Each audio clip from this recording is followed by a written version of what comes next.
Selamat malam. Di periode kedua pemerintahan Jokowi ada tudingan anti kritik dan tak demokratis. Bahkan oleh Freedom House, lembaga penilai demokrasi dunia, menurunkan peringkat Indonesia dari bebas menjadi setengah bebas.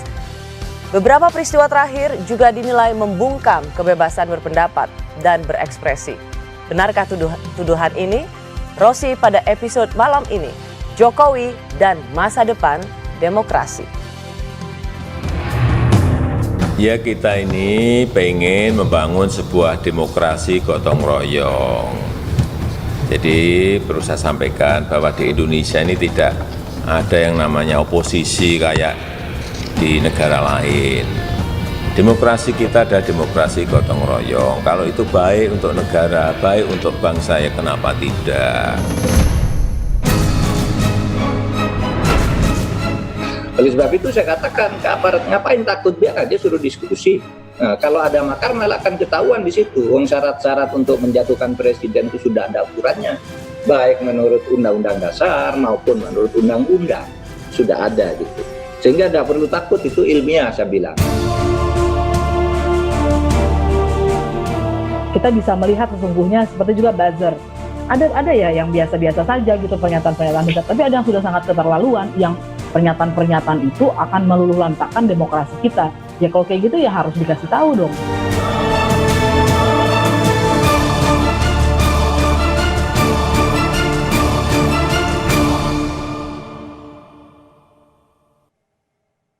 Jokowi dan masa depan demokrasi, itulah tema Rosi malam hari ini. Live streaming bagi Anda bisa Anda ikuti di kompas.tv/live. 2 pekan terakhir muncul kembali tudingan pemerintahan Jokowi dinilai tidak demokratis, bermula dari perundungan dan dugaan teror kepada orang-orang yang terkait dengan diskusi ilmiah di UGM misalnya, dan terakhir diskusi tentang rasisme di Universitas Indonesia yang dinilai tak tepat sasaran dan tak berimbang. Tetapi di sisi lain disinyalir ada upaya untuk merongrong dan pemakzulan presiden. Seperti apa demokrasi yang sedang kita hadapi? Malam hari ini saya senang sekali karena saya mempertemukan 2 aktivis, sahabat yang sama-sama pernah melawan Orde Baru, 2 aktivis yang melawan otoritarianisme. Mereka berdua sama-sama tergabung dalam kelompok pro demokrasi, kelompok pemikir kritis yang terus-menerus menyuarakan pentingnya demokrasi Indonesia. Kini mereka sudah berada di 2 demografi politik yang berbeda. Di lingkaran kekuasaan, saya mengundang juru bicara Presiden Jokowi dan juga mantan aktivis ITB Fajrul Rahman. Selamat malam, Rosi. Biasanya ada penonton jadi harus tepuk tangan, gak apa-apa. Kali ini kita tepuk tangan sendiri. Assalamualaikum warahmatullahi wabarakatuh. Waalaikumsalam.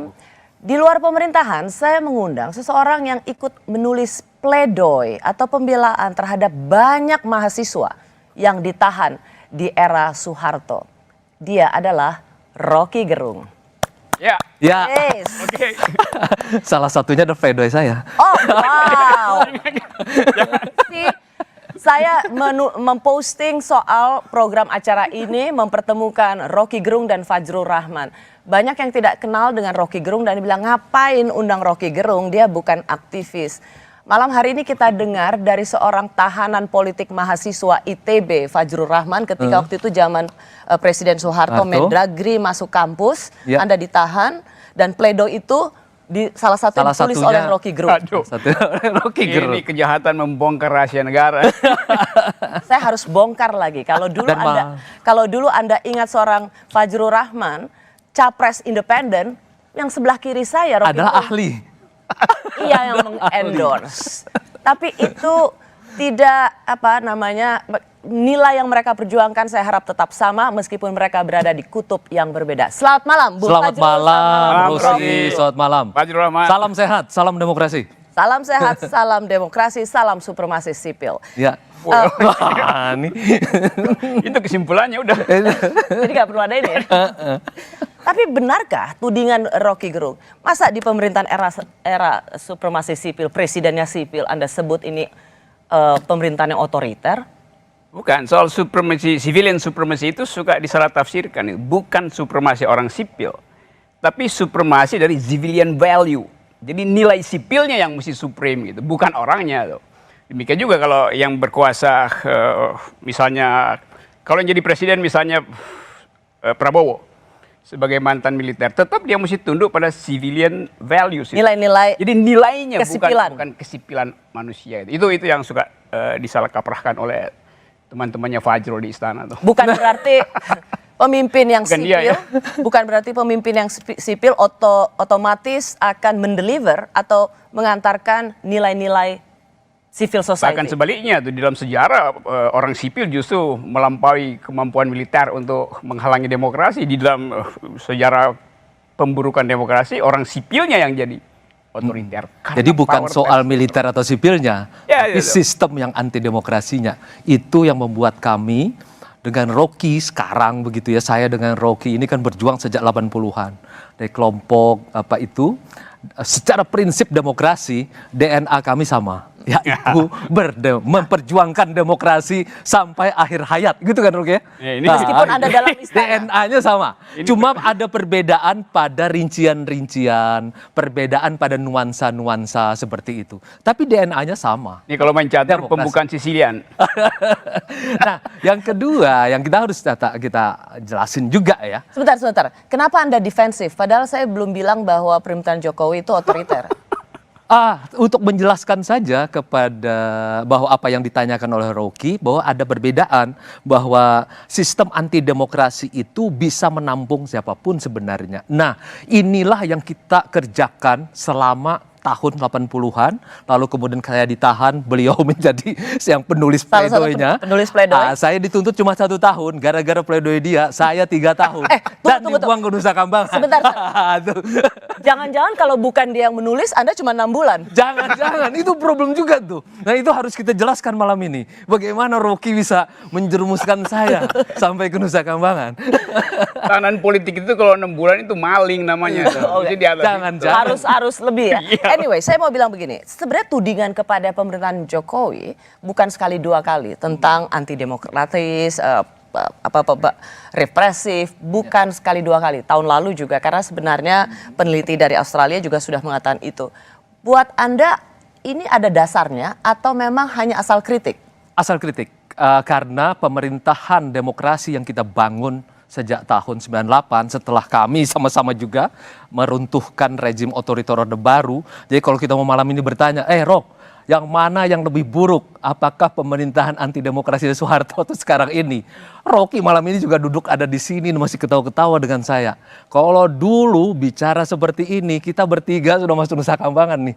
Nggak ada harapan lagi sudah. Bung Rocky, benar nggak sih bahwa kan sering ada gurau bahwa new normal yes, new order baru enggak.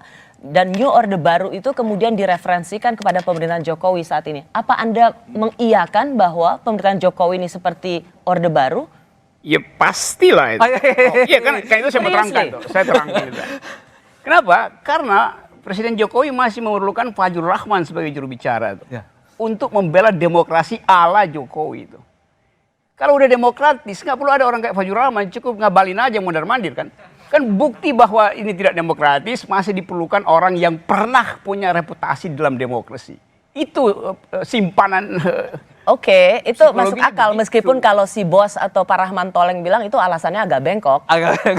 Ya memang bengkok hari ini. Kalau alasannya lurus, saya mau katakan bahwa demokrasi itu tidak memerlukan influencer, tidak memerlukan buzzer itu. Ya tapi membutuhkan juru bicara, buzzer yes. Juru Kita akan bicaranya fungsinya membicarakan apa? itu Juru nanti. bicara fungsinya adalah membela kesalahan pikiran demokrasi dari istana tuh. Rocky karena keliru. itu kalau Kali ini Rocky gini, keliru. kalau negeri ini demokratis, juru bicara yang membela demokrasi nggak diperlukan. Buktinya Fajrul Rahman tiap hari membela demokrasi. Padahal sebetulnya saya terangkan genealoginya ya. Tema ini apa judulnya tadi? Jokowi dan masa depan demokrasi. Jokowi dan masa depan demokrasi. Agak keliru, maksudnya Jokowi dan masa suram demokrasi. Itu lebih tepat. Karena kita bahas kan. Saya nggak apa-apa dengan Oke. pendapat Anda mengatakan bahwa ada kecemasan terhadap masa depan demokrasi. Tapi kalau alasannya hanya penunjukan seorang Fajrul Rahman, Bukan, aktivis ITB yang ditahan Soeharto, Itu kata pengantar saya sebagai masuk ke bab ini. satunya. Menurut saya itu agak bengkok. Oke. Saya Anda masuk harusnya ke bab bisa. 2 deh, sekarang gitu. Nanti. Oke, Apa yang lebih mendalam dan prinsip bahwa memang pemerintahan Jokowi ini mengalami kesuraman di Ya, saya secara terangin demokrasi. gimana suramnya ya. Ya. Oke, gimana Rom? Tadi berita di media massa yang viral, Said Didu dinyatakan sebagai tersangka untuk Luhut B. Panjaitan. Dalam 2 jam kemudian diralat oleh Mabes Polri. Tidak tersangka, belum tersangka karena masih dalam gelar perkara. Padahal suratnya adalah tersangka. Jadi ada faktor lain yang masuk sehingga uraian tentang tersangka tidak tersangka berubah-ubah. Satu, seminggu sebelumnya UI mengeluarkan semacam ancaman terhadap mereka yang bikin diskusi itu. Seminggu sebelumnya UGM begitu. Sekarang tunggu, saya terangkan dulu. Semua jadi salah Jokowi. Kita bukan salah Jokowi. Tidak salah Jokowi. Yang salah adalah kemampuan kalian sebagai orang yang paham demokrasi untuk mengambil isu ini dan katakan bahwa rektor UGM bodoh. Tunggu, rektor UI juga kacau. Jadi kalian itu yang ada di dalam itu mestinya membuat rejim ini terbuka. Logika begitu keliru, Rok. Masa semua yang terjadi kesalahan di luar lalu dikaitkan langsung dengan Pak Jokowi misalnya begitu. Begini sajalah. Apakah kita sudah, kami ini betul-betul ya sejak 98 kan? Kita udah mati-matian nih, Rok. Kalau begitu salahnya era siapa kalau begitu? Yang salahnya presidennya. Tidak, Rocky. Apabila itu berurusan dengan yang namanya penegak hukum, biarkanlah diselesaikan oleh penegak hukum. Segala hal yang kurang, segala hal yang lebih dengan penegakan hukum itu ada bagian mereka. Kalau Rocky mengatakan presiden atau istana ikut campur lagi dengan itu, Rocky menyamakan seolah-olah sekarang ini sama dengan Orde Baru. Kita itu udah mati-matian, Rocky. Demokrasi konstitusional. Kita bertahan mati-matian, Rocky. Begini, kan demokrasi itu adalah regimentasi. Sekarang rejimnya itu beroperasi dari istana sampai ke kampus UGM, sampai ke kampus UI. Rocky, lebih parah mana daripada Soekarno? Apa yang paling penting di masa 98 yang kita hasilkan? Gak ada urusan dengan 98. Demokrasi konstitusional. Kita tetap yang namanya ada presidensial. Ya kan, Rocky ya? Dan itu terjadi apa yang menjadi kemudian masterpiece kita, presiden dipilih langsung. Presiden hanya boleh 2 kali. Kemudian itu ada. Saya bypass saja deh seluruh keterangan Anda. Ada pembagian, Rocky. Ada DPR. Seluruh keterangan Anda itu jadi benar bila tidak ada persekusi terhadap dekan UGM. Bila tidak ada pelarangan diskusi di UI. Jangan membuat kesimpulan untuk kegiatan. Itu bukan kesimpulan, itu faktanya. Betul, itu faktanya. Itu juru bicara tapi nggak tahu faktanya. Betul, Rocky. Bung Rocky, Bung Fajrul, biar tapi Anda mengambil kesimpulan seolah-olah itu adalah tindakan dari istana. Memang itu keliru, didiamkan oleh istana dan tidak ada satu orang pun yang membela itu. Siapa yang salah? Presiden tidak boleh mencampuri urusan bukan soal urusan, ini soal demokrasi. Demokrasi itu artinya hak untuk bicara bebas. Betul. Presiden tidak pernah membela itu. Apabila dia berurusan dengan hukum, nggak ada urusan hukum. Tidak boleh. Tidak ada urusan hukum di situ. Itu bukan urusan hukum. Bung Fajrul, Bung Rocky. Bagaimana kebebasan berbicara itu? Betul. Diatur oleh hukum. Undang-undang dasar ada nih. Undang-undang dasar bilang mungkinkan kebebasan bicara, karena itu undang-undang itu dan itu dihargai. Rocky pun tidak ditangkap sampai hari ini. Memang nggak bisa ditangkap. Kenapa Buton ditangkap? Penonton nggak bisa memahami apa. Laki-laki harus dijamin sama perempuan. Sorry. Oke. Ini biasa kami kebiasaan lama. Satu-satu dulu. Gini, soal Pak Said Didu dilaporkan, protes. Jadi tersangka, protes. Nggak jadi tersangka, protes. Kita semua kan, Anda tadi barusan bilang harusnya itu di stop. Nah sekarang setelah Said Didu di stop, Anda juga merasa itu ada faktor istana. Bukan faktor istana, kalkulasi politik di dalamnya yang menyebabkan kasus itu di stop itu. Jadi ada kalkulasi politik, bukan soal hukum yang dia sebut. Menduga-duga seperti ini betul-betul berbahaya buat demokrasi. Masuk lagi ke soal lain. Soal logikanya. Itu berarti nggak oke. Saya merasa itu nggak terlalu penting dan terlalu tidak kecil. Penting banget. Masa dia menduga-duga apa yang terjadi di ruang kosong sana kan? Saya tidak menduga, saya bikin analisis. Anda yang menduga pikiran saya. Pikiran saya adalah analitis. Anda tiba-tiba melompat saja seolah-olah bahwa apa yang terjadi di sana disebabkan oleh yang terjadi di sini. Tidak ada hubungan antara ini. Menurut Anda di mana orang salah mengerti bahwa selama ini memang istana selalu campur tangan membiarkan otoritarianisme? Karena mereka masih berpikir seolah-olah bahwa negara itu yang namanya istana, yang namanya presiden itu boleh mencampuri semua masalah di negeri ini. dari urusan Salah, bukan kata seperti di mencampuri. masa Orde Baru, Iya. seolah-olah bahwa Karena Anda korban, Dan bagaimana kami dulu satu rezim sama-sama masuk ke dalam kampus. Otoritarianisme, bahkan kami dulu menyebutnya sebagai totalitarisme. Totalitarisme itu adalah di mana negara Oke, itu saya mau tanya mencampuri begini, urusan itu pribadi. fase. Sebentar dulu. Oke, begini, stop. Sebentar Jadi dulu. Anda membiarkan ketika ada diskusi ilmiah, diskusi akademik di kampus, apapun temanya, dan itu kemudian dibungkam, menurut Anda itu biasa Tidak saja? ada pembungkaman. Kalau dia kemudian berhadapan dengan hukum, saya kan pernah menyatakan, Rocky hati-hati. Saya bilang kenapa? Udah kayak Presiden Jokowi, Bukan. hati-hati. Rocky hati-hati. Udah bisa gitu ya. Rocky hati-hati. Kalau ada isinya fitnah, kalau ada isinya pencemaran nama baik, kalau isinya hoax, Anda akan berhadapan dengan hukum. Tetapi kami sampai mati ini, Presiden Diskusi Jokowi, ilmiah itu hoax. saya, Diskusi ilmiah itu hoax. Coba. kami, Ya, Presiden itu harus Jokowi, dijawab sih. saya dan Bung Fajrul itu harus dijawab. Diskusi Mengapa ilmiah. diskusi-diskusi Bilang ilmiah hoax ini gila. di UGM, di UI harus dihentikan? Karena Dan dianggap hoax oleh dan pemerintahan Fajrul Rahman. Jokowi tidak tidak melakukan ada apa-apa. pemerintahan Jokowi melarang. Dia kan berhubungan, misalnya yang di UI, berhubungan dengan siapa? Yung terangin sesuatu seolah-olah algoritmanya tidak berhubungan dengan kekuasaan. Rektor diangkat oleh Jokowi. Rektor UI diangkat oleh Jokowi. Jadi Rocky, apa? kamu Dia gini, mesti misalnya layani gini aja. yang mengangkatnya. Kamu dilahirkan oleh ayahmu, ibumu, kemudian Terus? kamu lahir di Indonesia. Karena semuanya ini berasal dari atas sana, maka semua kesalahanmu disebabkan oleh ini. Tidak. Rocky Gini itu ya. berlebih-lebihan. Gini ya, Rocky. gini, saya terangkan ya. Kamu itu gini, berlebih-lebihan. kau yang kekurang-kurangan. Gini ya. Bapak dan ibu saya tidak bisa diganti. Presiden itu bukan bapak, dia diganti setiap 5 tahun, paham? Itu yang kita kerjakan Ya, karena di masa itu. 9. Itulah Tapi kenapa makna yang bikin reformasi paralelisasi kita, itu? Rocky. Anda bayangkan Jokowi itu Rocky. bapak gue. Enggak Gila lu. ada menginginkan Anda menjadikan dia Nah, ini udah agak Dia melenceng. hanya Guys, kepala negara. hey para pria, Bahkan stop it. kepalanya nggak ada isinya. Kepala negara, Rocky. Saya yang mau gini aja. dipilih secara Saya mau demokratis. Mau gini. Bagaimana sebenarnya sikap Anda yang berada dalam lingkaran istana melihat Coba jawab. banyak diskusi-diskusi ilmiah itu dibatalkan? Tidak ada masalah sebenarnya Dengan UGM. diskusi ilmiah. Tapi kalau kemudian dia berhubungan misalnya tiba-tiba siapa yang tidak saya juga bertanya-tanya. Apa? Siapa yang kemudian yang mengancam dan sekarang kan sedang dicari. Sebenarnya oleh pada penegak dasarnya hukum. buat nggak ada. Bung Rocky, Loh, stop. tidak ada hubungannya. Kan sekarang sedang dicari siapa yang mengancamnya. bikin suratnya ada siapa? yang mengatasnamakan tentu. Kalau Jadi kemudian sebenarnya saya mau tanya sikap Anda sih, karena kan menjadi aktivis itu tentang Betul, sikap. betul. Sikap Anda terhadap banyak diskusi ilmiah atau banyak orasi-orasi, saya akan diskusi-diskusi bilang nanti akademik pada itu dilarang. rektor, Menurut Anda rektor menyayangkan UGM, nggak yang di UGM?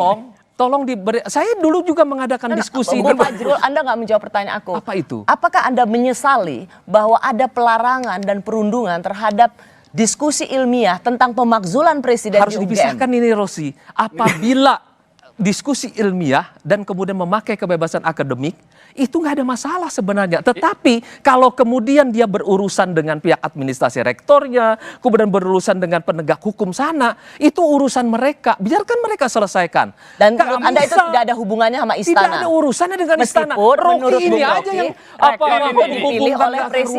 keruan. Ini Kenapa keterangan gini, kenapa Rosi, itu ya. ada urusannya dengan Nggak istana? ada Karena hubungannya rektor dengan dipilih istana. oleh presiden. Nggak ada. Ini. Tidak berarti lalu kemudian dipilih di sana lalu Presiden Jokowi mengatakan. Itu sama dengan mengatakan bahwa kita masih seperti di zaman Orde Baru. Kan itu benar-benar merusak. Orang kita sama-sama meruntuhkan. Masa kita ingin mengembalikan? Sedikit Kan aja. gila, Rocky. Bung Fajrul, bukan sedikit mengembalikan fak. Oke, apa? Gini, Apa saya lagi? mau tanya sikapnya Bung Fajrul. Anda menyayangkan kalau ada diskusi seperti itu dibatalkan? Saya menyayangkan. Dan Tetapi kalaupun kalau itu mereka berurusan dengan pihak keamanan karena hal-hal yang mereka katakan ada pelanggaran segala macam, itu biarkan berurusan Gini, di ini sana. kalimatnya Karena apologetik ini. pemerintah atau istana tidak bisa mengintervensi yang namanya penegakan hukum. Oke. Saya Nggak terangkan bisa ya dan nggak di mana boleh. salahnya Guys, kepikiran para itu. pria, Oke. diam. Oke. Saya kembali sesaat lagi.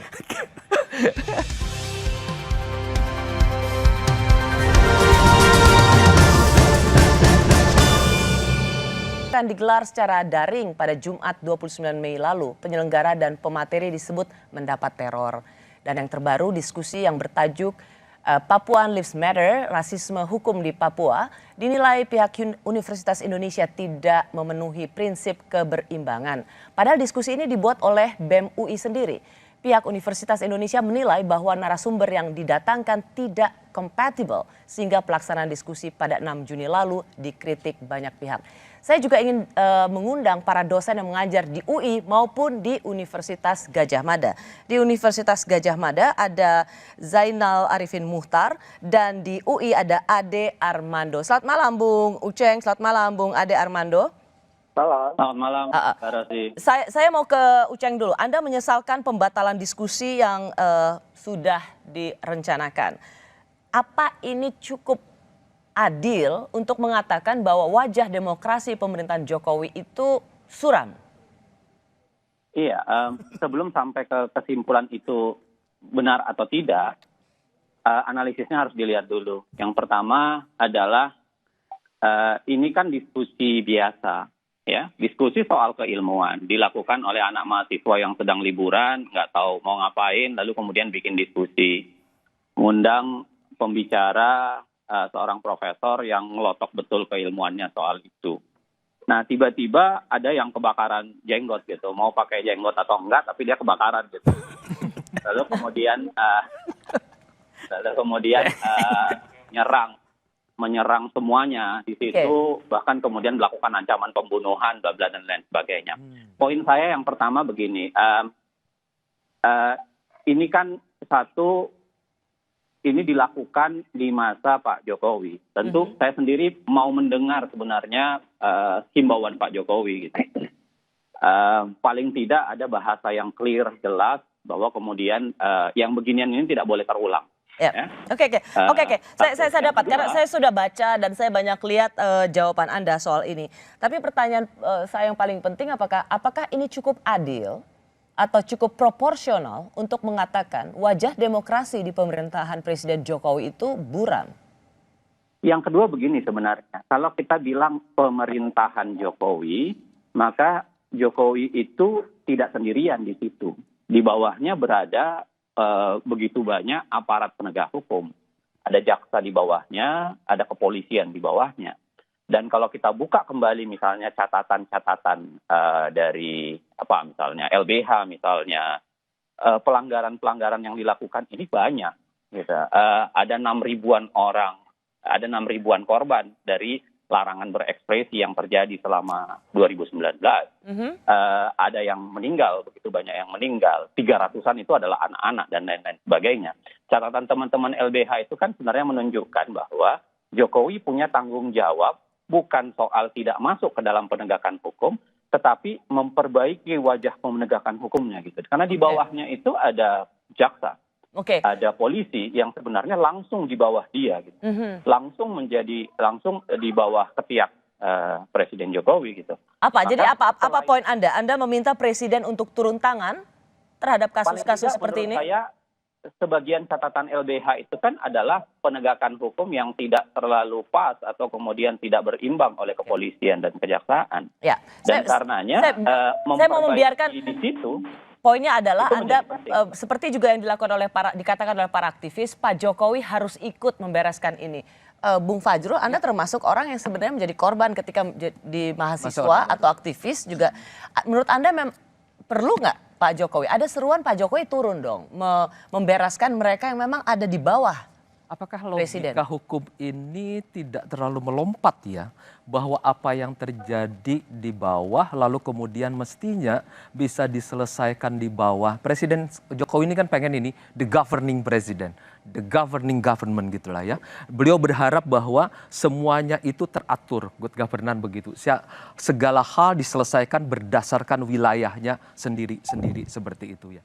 Melompatan seperti yang dilakukan Uceng ini kan cukup berbahaya juga. Nanti Uceng ketabrak motor, masalahnya juga salahnya Pak Jokowi. Jadi masalah juga. Atau Rocky gagal naik gunung gitu, salah Pak Jokowi juga. Jadi ini gagal contoh selalu nih Saudara Fajrul. Menurut saya, apa yang sudah disampaikan oleh LBH, misalnya ada 6.000 tadi, saya tidak punya data itu, kenapa tidak dilaporkan saja sebagaimana kita ini kan berharap nih Ceng.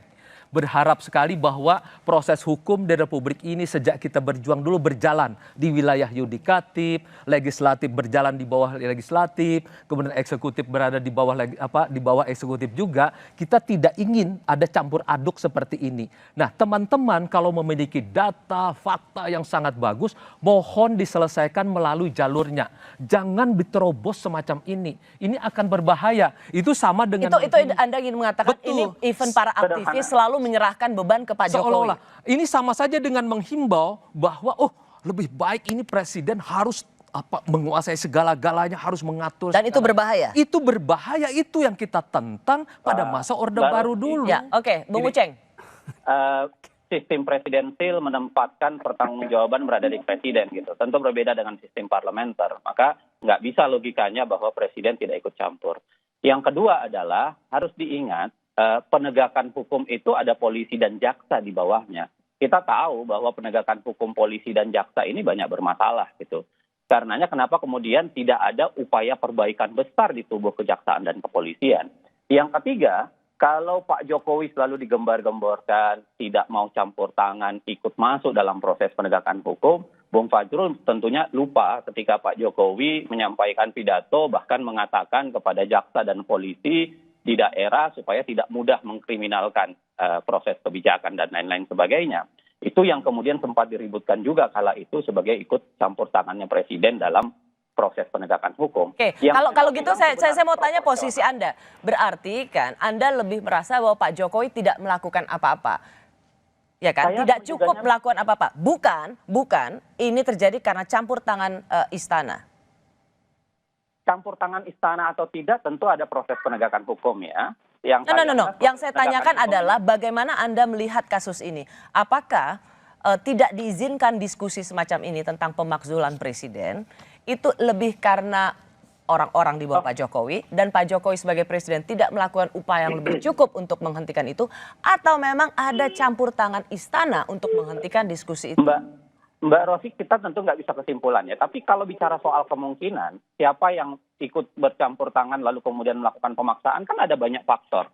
Ada banyak kemungkinan. Bisa jadi para buzzer gitu, bisa jadi juga aparat negara, bisa jadi orang lain gitu. Jadi plat merah, bisa plat kuning, bisa plat hitam, bisa semua gitu kalau bisa.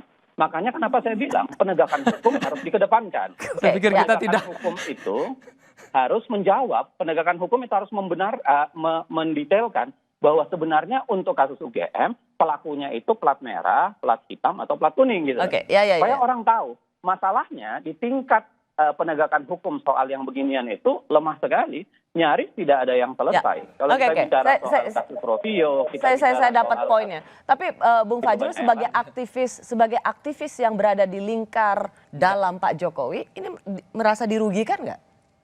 Saya selalu berpikir berdasarkan prinsip-prinsip demokrasi. Sama seperti Bung Rocky, sama dengan Bung Aceng, sama dengan Pak Armando. Enggak beda-beda, jangan sama-sama. Itu cuma nuansanya aja yang berbeda, Rocky. Cuma nuansanya, cuma rincian-rinciannya. Mana ada kita menentang demokrasi kan? Cuma kan kita ini mencoba mengadministrasikan soal keadilannya ini seperti apa. Jangan lagi kita mencoba mengundang-undang yang semestinya yang sudah kita pisahkan menjadi masterpiece kita di masa 98 sehingga presiden itu menjadi seperti Soeharto itu. Jangan lagi, tidak boleh lagi terjadi. Lalu kenapa terjadi sekarang? Tidak boleh lagi. Kenapa terjadi sekarang itu? Karena itu kita. Kenapa terjadi tidak sekarang? Terjadi itu kan karena Rocky menyimpul-nyimpulkan seolah-olah bahwa kalau terjadi sesuatu di sana, pasti ujungnya istana. Saya terangkan ya. Pertanyaan Rocky adalah kenapa itu bisa terjadi. Karena saya terangkan. Tidak boleh berpikir begitu, Oke, Saudara Fajrul. Saya terangkan dengan cara saksama dalam tempo singkat-singkat. Dan dengan salah sebanyak-banyaknya. Tidak mungkin salah. Karena kesalahan itu tidak ada pada mereka yang berpikir lurus. Anda adalah juru bicara. Pikiran Anda terbatas pada pikiran yang Anda wakili. Itu kepala negara tuh. Saya terangkan ya. Di dalam soal kriminalitas, presiden tidak boleh campur di dalam soal kriminalitas. Betul. Di dalam soal hak asasi, tidak ada hukum yang bisa melampaui hak untuk berbicara gitu. Jadi kalau hak diskusi di kampus itu, Rocky, Nah, gini deh, saya- gua potong. saya- Gua potong. Nah, Kapan Presiden Jokowi pernah melarang orang untuk berbicara? saya akan terangkan itu. Saya minta faktanya. Oke, saya terangkan faktanya. Kapan Presiden Jokowi Bung melarang Fajro. Rocky berbicara? Biar aja Kapan dulu. Presiden Jokowi melarang Uceng berbicara? Tidak pernah. Sekarang saya Kapan lawan dulu, Presiden saudara. Jokowi Biar melarang dia Rossi berbicara? Kita Tidak dengar dulu dong, pernah. Bung Saya Fajrul. terangkan ya, bukan itu poinnya. Jadi you jangan ambil bagian yang spesifik hari ini untuk dibandingkan dengan Orde Baru. Karena Karena itu saya mau Sebentar, terangkan. Bung Fajrul, sebentar. You mau dengar nggak? Sebentar. Kalau nggak saya larang Anda bicara. Dia jadi diktator Memang, sekarang. Ya karena you nggak bisa nangkap konsepnya. Ya, lanjut. Kamu tidak bisa Bung Fajrul. menerangkan dengan baik, Rocky. Belum saya terangkan, you udah bohong. Bung Fajrul, Bodoh. Itu gimana? You, sebentar. Sekarang saya terangkan Stop. ya. Bung Fajrul, stop. Oke, Ya, mau saya saya terangkan? kasih kesempatan. Ya. Oke, saya terangkan ya. Kalau ada survei, Ya. pertanyaannya, ideologi negara harus diganti. Dan semua orang mengisi harus diganti gitu. Diganti nggak ideologi negara? Kalau semua orang bilang bahwa ideologi negara harus diganti. Kalau semua orang berpendapat bahwa hak untuk berpikir harus dihalangi di dalam 5 tahun ke depan. Surveinya 90% bilang harus diganti. Harus diganti nggak tuh hak berbicara? tidak berani. Tunggu, saya mau terangkan Oke, dulu. apa Kita tidak hubungannya? berandai-andai, Saya mau terangkan Rocky. metode berpikir Anda gitu Oke. ya. Oke. Kita tidak berandai-andai. Bukan, ini. saya mau terangkan Fajrul, dulu. kita Bagaimana dengerin dulu. Ini hipotetik kalau dengar otakmu itu dipakai baik-baik supaya dengerin jalan pikiran Oke. saya. Oke. Saya terangkan pelan-pelan ya. Bung Saya Fajrul, terangkan sebentar. pelan-pelan. Seandainya ada survei, saya mulai dengan seandainya. Tidak pakai seandainya deh. Kita berhadapan dengan Berarti fakta dia dan takut realita. untuk berpikir radikal. Kita mau uji pikiran dari Oke. kekuasaan. Daripada udah, berpanjang saya lagi. terangkan sendirian. Nah, Anda. Menawarkan Poinnya kepada apa? saya mengenai fakta dan Saya mau data. terangkan itu. Tapi kemudian Anda lari lagi ke sana Dengerin, kemari, ya. Rocky. Dia nggak mau dengar Nah, tuh. poinnya Karena apa? dia tahu Poinnya terjebak. apa dengan konteks Poin saya akan adalah kebebasan soal berbicara hak di akademik. asasi manusia itu bukan soal intervensi apa enggak intervensi. Presiden selain sebagai kepala eksekutif, dia kepala negara. Oke. Dia mesti kasih public address bahwa kampus itu bebas untuk mengucapkan apa aja, termasuk mencaci maki presiden itu. Bisa nggak presiden bilang seperti itu? Kalau Anda mau uji hukumnya tuh. Jadi jangan Anda bilang memang tidak diintervensi. Tidak Tapi diintervensi. soal hak asasi manusia tidak perlu ada intervensi. Berbicara itu adalah bagian tertinggi dari hak asasi. Ya, tapi poin Bung Fajrul adalah poinnya? apakah semua itu harus jadi urusan presiden? Nggak ada urusan dengan presiden. Presiden tidak kasih aura yang membuat orang kampus Rocky. terutama berpikir bahwa jangan Bagaimana melarang mungkin, mahasiswa. Rocky, Kalau presiden kampus itu melarang mahasiswa, artinya dia berpikir kalau gua nggak larang presiden akan telepon melalui Fajrul Rahman. Itu poinnya. Cuman poin saya sepakat Ya, apa bahwa poinnya? presiden harusnya punya ada speech Ya, yang itu dia nggak mengatakan mampu, ada dia nggak ngerti public address, penghargaan Presiden pada kebebasan ini berekspresi terutama- bersumpah Sebentar. menjalankan itu undang-undang normatif, dasar. itu nggak saya peduli normatif itu. Faktanya tidak ada satupun Rocky, keterangan dari sebagai presiden. pejabat, sebagai kepala negara, You dia bicara harus tentang bersikap administrasi. normatif. You bicara administrasi, Bisa. kita bicara Karena tentang dia prinsip hak terikat asasi. pasal 4 Terikat misalnya apa? dia mengatakan harus mengikuti undang-undang dasar. Dia bersumpah Undang-Undang dasar menjalankan bilang gini ya, Pancasila. stop. Dia Ya, memegang oke. tubuh. Undang-undang dasar bilang kebebasan berpendapat itu tidak boleh dihalangi oleh apapun kecuali keadaan darurat. Rocky, Ya, kalau stop. Itu misalnya poinnya, poinnya Ya. Jadi, poinnya Bung presiden Rocky mau itu apa? cuma gini, simpel Kalau kok. misalnya Gini, ada Bung orang, Fajrul oke. gini, poinnya Bung Tunggu, Rocky jangan, ini jangan gini. pakai kalau itu Bung adalah Rocky, hipotetis. Ya, diam dulu. Tadi kan kamu Ya, yang you kan paling mau senang. nggak pakai kalau. Dia hanya ingin mengatakan bahwa Presiden Jokowi Ya. tidak cukup memberikan kejelasan posisinya Sangat jelas. terhadap jangan ada pembungkaman terhadap kebebasan berekspresi dan HAM. Dia tidak melihat itu cukup dilakukan oleh Ini Presiden Fajrul Jokowi. dari tadi ngomong saya seperti Begini kayak ya, ngabalin Rosi. gitu. Ini dia ulang. Rosi, kita itu presiden ini kan terikat kepada undang-undang dasar, konstitusi, kepada semua peraturan perundang-undangan, dan dia secara normatif dan kemudian secara praktik harus mengikuti itu. Undang-undang dasar dijelaskan. Jadi tidak perlu, presiden tidak perlu. Oke, itu aja. Dia menyatakan itu, dan presiden juga selalu mengatakan bahwa kita menjaga demokrasi. Dari misalnya begini, ketika dikatakan- banyak orang yang mengatakan, dikatakan lain beginilah dengan yang Rocky, dilakukan. begini ya Rosi ya, ketika banyak orang mengatakan, sekarang presiden tidak usah lagi pilih langsung. Saya tanya kepada Pak Jokowi sikap kita harus setia kepada itu sikap saya. Ya, sikap dan perbuatan Itu lain. sikap saya, karena itu umumkan sekarang bahwa saya saya setia kepada Undang-Undang 45 pemilihan presiden secara langsung. Kemudian ada yang mengatakan bahwa pilkada jangan lagi langsung. Presiden Jokowi memerintahkan Pak Jero bicara kepada publik. Pilkada sesuai dengan amanat konstitusi langsung. Seperti itu. Itu headline-nya begitu, tapi isi beritanya lain kan? Tidak dong Rocky, jangan begitu. Bukannya- Kita setia Rocky. Sebentar. Setia itu janji. Ini Sesuai soal janji politik. dan kita jalankan sampai hari ini. Kemudian ada yang menawarkan, Jalankan sampai presiden, mana? Jalankan presiden sampai- 3 kali begitu ya Terry Polri. Presiden bilang tidak. Oh, Pak Jero bicara kepada jadi publik. godaan itu ada ya? Godaan itu untuk ada. minta Pak Jokowi Dan 3 kami kali. selalu berupaya, beliau selalu mengatakan Pak Jero bicara kepada publik, pilkada langsung, pilpres langsung, tidak presiden hanya 2 periode. Karena itu adalah amanat konstitusi yang pernah kami perjuangkan bersama-sama. Nanti kita lanjutkan. Ini kesetiaan Kami terhadap kembali demokrasi. sesaat lagi. Kesetiaan itu dibatalkan oleh perilaku.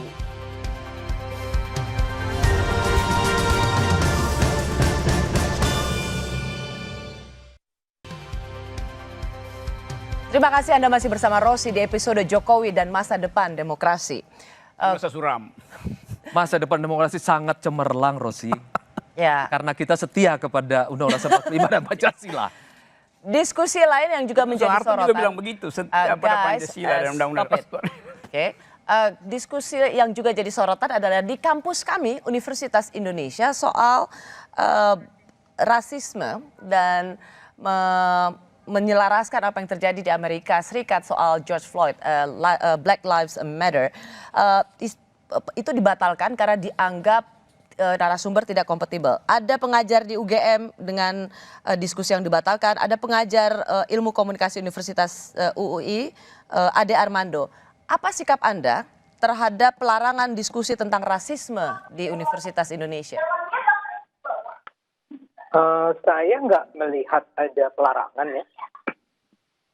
Jadi dalam pandangan saya yang di UI itu jadi nggak relevan sebetulnya dalam percakapan kita hari ini karena tidak ada pelarangan. Kalau Anda baca, Ros, itu kan suratnya keluar dari Humas UI Ya, yang bilang itu tidak layak. ya tidak layak karena narasumbernya tidak kompatibel. Ya. Dan Tuh itu Rocky sangat dengerin bisa- Rocky. sangat bisa dipahami karena yang muncul adalah Veronica Koman ya. Ya. Dan Veronica Koman itu adalah seorang buron di Indonesia dengan tuduhan yang sangat serius kan. Tuduhannya adalah bahwa dia itu menyebarkan hoax dan memobilisasi kemarahan masyarakat Papua ketika itu Agustus September yang menyebabkan sampai 33 orang tewas di sana, kerusuhan, pembakaran. Jadi enggak gini, Bung Ade, maksud saya tadi poin saya adalah Anda menyetujui pihak rektorat yang sangat tidak sepakat dengan diskusi itu, dengan narasumber itu yang dianggap tidak sejalan dengan apa yang menjadi semangat Universitas Indonesia. Enggak, begini. Kalau percakapan tentang rasisme, itu pasti dimungkinkan, pasti dibolehkan. Dan nggak ada masalah. Kita juga punya kok pusat kajian Papua. Ya. Tapi itu kan nggak muncul di sana. Yang muncul adalah Veronica, kemudian ada yang 2 lagi sih bagus. Ya. Ada lawyer HAM dari Papua dan ada aktivis yang pernah ditahan di Papua. Tapi ketua BEM-nya itu cuma jadi moderator ya. Itu juga agak menyedihkan menurut saya. Ketua BEM itu kok cuma jadi moderator. Saya ingat semasa saya dulu Itu berat loh. jadi senat gitu ya. Ya sebetulnya ketua BEM itu adalah orang yang berhadapan dengan presiden misalnya. Nah ini dia cuma jadi moderator dan percakapan jadinya sepenuhnya diisi oleh apa yang dianggap barangkali oleh pihak Humas UI itu sebagai orang-orang yang berada pada kubu yang sama. Apalagi ada Veronica Koman. Tapi yang paling parah itu Veronica Komannya itu seperti buat saya itu Veronica itu kan semacam Rizik Sihab ya.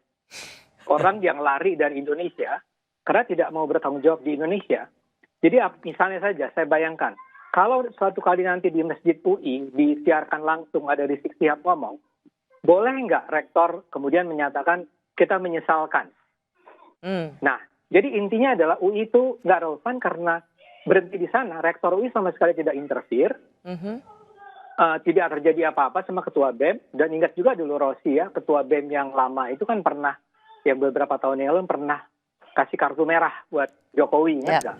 Soal Papua. Dan nggak ada terjadi apa-apa kok sama dia. Oke, jadi ada sepakat langkah yang dilakukan oleh pihak rektorat UI ya? Dan itu tidak Anda anggap sebagai mencampuri kebebasan akademik? Sama sekali tidak. Tidak ada indikasi sedikit pun bahwa di UI itu ada tekanan terhadap kebebasan berekspresi dari pimpinan. Yang terjadi, saya justru ingin mengatakan saya lebih parah kondisi saya sebagai seorang dosen di UI karena saya misalnya anti syariah, anti khilafah, menyerang Rizik Syihab dan seterusnya. Saya justru mendapat tekanan dari para guru besar yang tidak suka dengan sikap saya. Rocky nggak bela. Itu nggak bela Ade. Nggak, Rocky di luar UI soalnya, jadi nggak bisa juga dia bantu saya ya. Dia nggak mau bela kita dia. Nah, saya mau bilang bahwa Gue nggak bela penguasa lah. sebetulnya di UI itu tidak ada yang namanya tekanan terhadap kebebasan berekspresi. Kebebasan berekspresi itu nggak ada indikasinya bahwa dibatasi di UI oleh terutama pimpinan. Okay. Nah, kalau ternyata rektor UI itu sebetulnya adalah orang yang ditelepon oleh Jokowi, artinya Jokowi menelpon rektor untuk tidak campur tangan dalam diskusi. Ya. Sebelum saya ke Bung Uceng, ke Bung Ade, menurut Anda apa yang terjadi pada dunia kampus kita yang dianggap dinilai ada pembungkaman, tidak ada lagi kebebasan berekspresi? Menurut Anda apakah itu memang tergambar jelas di dunia kampus kita? Ini yang saya pernah ngomong sama Bung Uceng ya. Sebetulnya paling bagus itu dilawan aja waktu itu. Tapi kan memang ya dilawan maksudnya apa? Dilawan waktu itu apa? Menurut saya harusnya dilakukan aja. Oh, di UGM. Di UGM atau sekarang hari ini katanya juga ada di Unila kan tentang Papua dan seterusnya. Saya selalu mengingatkan udah lawan aja. Kok toh nggak jelas siapa yang mengancam itu? Iya. Memang maksud saya gini, ya selalu ada risiko. Dulu juga Fajrul, Rocky, saya dulu di zaman kita juga, Bung Uceng juga, ketika di zaman itu kita ambil risiko loh. Kemungkinan kita hilang juga ada. Jadi toh kita melakukannya. Jadi untuk Anda ingin menyarankan bahwa dunia kampus kalau emang ingin menyelenggarakan diskusi ya jalan aja apapun resikonya. Jangan cengeng deh. Dan Anda sepakat nggak kalau misalnya ada pelarangan kemudian dibatalkan itu bagian dari wajah otoriter pemerintahan Jokowi? Ya enggak dong, karena tadi yang dikatakan berulang kali ya. Maksud saya gini, semua ini serba tidak jelas. Ada banyak sekali kekacauan. Ini seperti yang kemarin kita bicara ya, tentang tiba-tiba ada berita bahwa PT UN memerintahkan Jokowi minta maaf. 20 media besar memberitakannya. Ternyata bukan. Sorry. Ya, Anda kan sudah ke Dewan Pers itu. Iya, dan Dewan Pers sudah terbukti bahwa itu salah. Ternyata tidak ada keputusan PT UN agar Jokowi diperintahkan minta maaf. Poin saya bukan soal itu, tapi betapa berita bohong itu bisa menyebar dengan sangat luas, dengan sangat mudah. Nah, saya khawatir, ya oke, di satu sisi siapa yang melarang diskusi di UGM mungkin saja adalah rezim. Mungkin juga adalah, nggak tahu, kalangan-kalangan lain. Atau misalnya di Papua ini.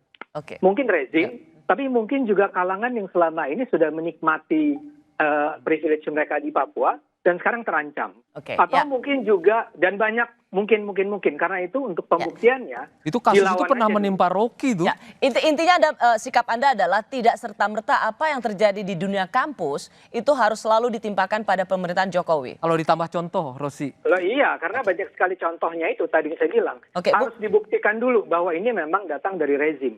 Tapi saya setuju dengan apa yang dikatakan Bung Uceng. Pemerintah harus memberikan perlindungan yang sangat jelas terhadap semua bentuk kebebasan berekspresi. Misalnya pernyataan saya tadi, Bung Fajrul, mungkin keluar dari pemerintah. Bikin aja diskusi, kita lindungi. Misalnya begitu. Ya. Oke. Ditambah, kalau boleh tambah contoh ya, itu kan kasus itu pernah menimpa Bung Rocky juga. Yang kemudian menjadi satu, seolah-olah seluruh Indonesia ini mengatakan ada satu orang yang kemudian yang akan aktivis lalu kemudian dia dipersekusi oleh rezim.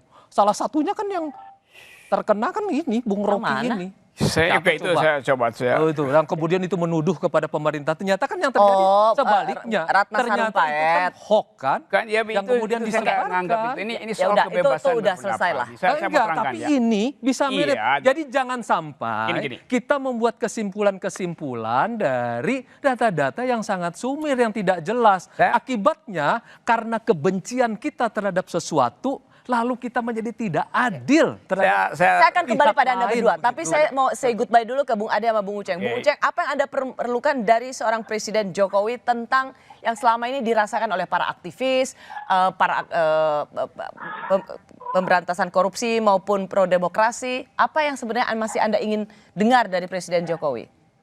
Iya, saya pikir satu sikap yang jelas ya, karena sebenarnya terhadap semua pelanggaran itu Jokowi sebenarnya bisa melakukan dua hal, bisa melakukan tindakan dan bisa melakukan sesuatu yang tidak membiarkan. Jadi bukan pembiaran. Jadi dia harus masuk sesuatu. Yang kedua, penegakan hak asasi manusia itu penuh tanggung jawab presiden. Ada pemenuhan di situ, dan tanggung jawab itu harusnya dinyatakan. Apalagi ada pelanggaran hak asasi. Saya tidak tahu apa yang terjadi di kasus UI ya, dengan segala keterbatasan pengetahuan saya. Tapi menurut saya salah satu tantangan besar terhadap kebebasan berekspresi, selain kita bicara soal rejim memang biasanya bermasalah, ada penegakan hukum yang tidak terlalu baik, tapi yang ketiga juga adalah akademisi itu sendiri, karena seringkali akademisi punya fantasinya yang berbeda-beda soal kebebasan akademik. Bahkan dalam kasus UGM misalnya ada akademisi yang memaki-maki diskusi itu dan menuduh makar hanya karena baca judul gitu, tidak baca tor, tidak baca isi dan lain-lain sebagainya. Nah, itu salah. poin saya sebenarnya ini bisa clear, ini bisa selesai kalau potret penegakan hukumnya ada. Kenapa dalam kasus Ratna Sarumpait kemudian seakan-akan mudah untuk selesai? Karena penegakan hukumnya berjalan, efektif dan menyelesaikan. Pada saat yang lain ada banyak kasus-kasus yang ngambang. Misalnya kasus Rovio di Surabaya yang belum selesai sampai sekarang. Itu akan saya tanyakan pada Bung Rocky. Ya. Berapa kasus yang dicatatkan oleh teman-teman LBH, dan saya sih menunggu apa yang akan dilakukan terhadap kasus pengancaman menggunakan nama kepolisian, menggunakan nama Muhammadiyah itu di Yogyakarta. Ya, terima kasih Bung Ade Armando, terima kasih Bung Uceng. Karena Saya sependapat dengan Bung Uceng. Apa yang usaha ekstra yang dilakukan oleh Istana terhadap penangkapan Saya para sependapat aktivis? dengan Bung Uceng dalam soal bahwa misalnya tadi dari pihak penegak hukum di Yogyakarta mesti mengusut itu karena melibatkan nama-nama organisasi besar dan kemudian nama-nama lembaga yang sebenarnya bisa merugikan mereka. Jadi itu memang harus dibuka. Dan kepada pihak penyelenggara mahasiswa, menurut saya sih biasa aja kan judulnya. Kalau dia lanjutkan juga mestinya jangan cengeng, jalan aja. Jangan kemudian bergembar-gembor bahwa saya sedang diancam. Orang dulu kita tiap hari diancam juga kita tetap jalan kok. Nah kemudian yang kedua, Ceng, dalam kasus RS dulu itu yang melibatkan Rocky. Itu nggak usah lagi lah. Bukan, ini contoh yang bagus sekali. No. Karena Soal Pak Ratna Jokowi itu Sarumpait udah dipaksa. selesai. Pak Jokowi itu dipaksa. Itu soal hoax. Tiap hari supaya menyatakan bahwa ini ada aktivis yang diancam, digebukin segala macam. Saya termasuk ikut dalam rapat-rapat untuk ini siapa sebenarnya melakukannya ini kan ya. Karena semuanya kan dituduhkan kepada istana. Ya. Pak Jokowi mengatakan apa? Oke baik, ini kan kita jadi karena kasus Ratna Sarumpait kita berikan sekarang kesempatan kepada Presiden Jokowi pemerintah. sangat berhati-hati terhadap Sangat berhati-hati. apa yang menjadi Kita klaim aktivis. Betul, dan lalu kemudian kita serahkan kepada pihak penegak hukum sehingga pihak penegak hukum bisa memberitahu clear. Pak Jokowi itu orangnya kan Pertanyaan terakhir adalah tadi dari Bung Uceng, bagaimana Itu soal kasus yang- penangkapan aktivis Ravio misalnya atau aktivis pro pemberantasan korupsi? Apa yang bisa dilakukan oleh Istana? kan sudah yang dilakukan kan waktu itu sudah pembebasan dan kemudian memerintahkan kepada Pak Mahfud MD untuk melacak itu lebih jauh apa sebenarnya yang terjadi. Dan akhirnya Pak Mahfud MD sebagai Menko Polhukam mengumumkan kepada publik bahwa terjadi ada beberapa masalah segala macam dan kemudian Rapio dibebaskan. Jadi memang ada tampaknya beberapa hal yang bisa menjelaskan itu secara teknis tentu adalah Pak Mahfud MD. Tapi kita bersyukur dan kemudian saudara Rapio sudah dibebaskan. Oke, baik. Kami kembali sesaat lagi.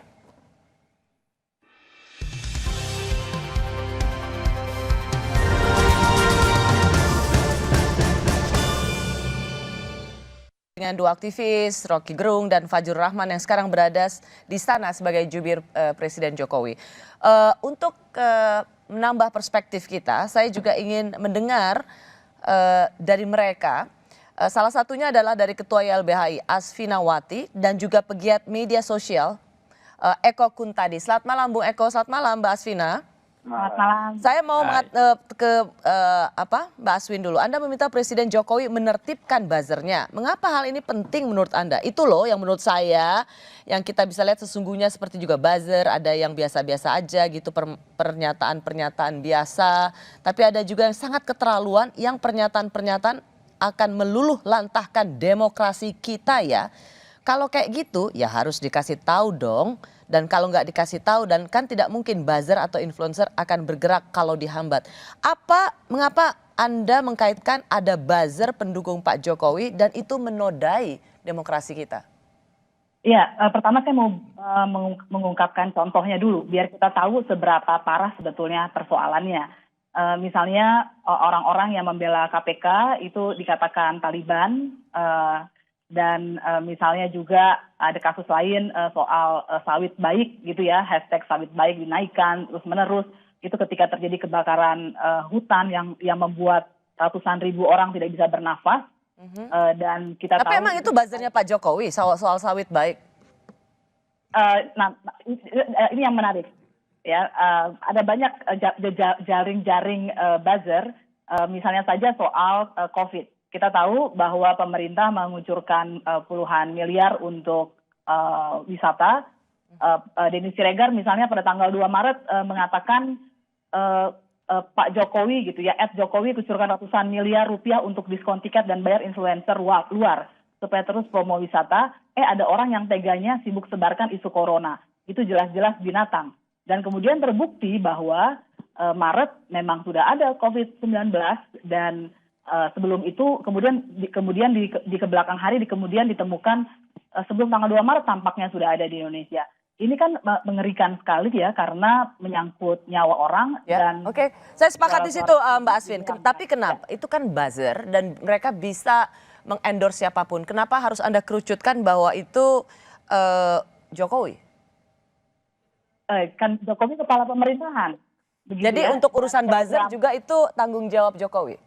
Buzzer yang mana dulu gini kan kita Kan Anda tadi mengatakan COVID, ya, sawit. Betul. COVID itu kan program pemerintah untuk mengucurkan uang untuk pariwisata dan untuk soal kedaruratan kesehatan masyarakat, undang-undangnya mengatakan presiden yang harus menetapkan kedaruratan dan terbukti kan kemudian akhirnya ditetapkan kedaruratan oleh presiden. Jadi oleh siapa lagi gitu? Kalau yang presidennya bukan Pak Jokowi, ya akan saya sebut orang yang duduk di kursi presiden itu. Karena aturannya memang mengatakan presiden yang harus bertanggung jawab. Oke, serius nih. Jadi Anda menganggap buzzer-buzzer Pak Jokowi itu membahayakan demokrasi? Sangat saya serius mengatakan itu. Dan memang sudah terbukti karena ada polarisasi yang terjadi karena soal buzzer ini. Semua orang yang kritis kemudian dikategorikan HTI, Taliban gitu ya, orang-orang yang menentang revisi Undang-Undang KPK dan kita tahu inisiator revisi Undang-Undang KPK dari pemerintah gitu langsung dicap KPK atau Taliban. Ya, saya dapat poinnya. Bung Eko Kun, tadi Anda seorang pegiat sosial dan banyak memang postingan Anda di sosial media memang secara langsung atau tidak langsung mendukung Pak Jokowi. Anda apa yang ingin Anda koreksi dari penilaian bahwa buzzernya Pak Jokowi itu menodai demokrasi?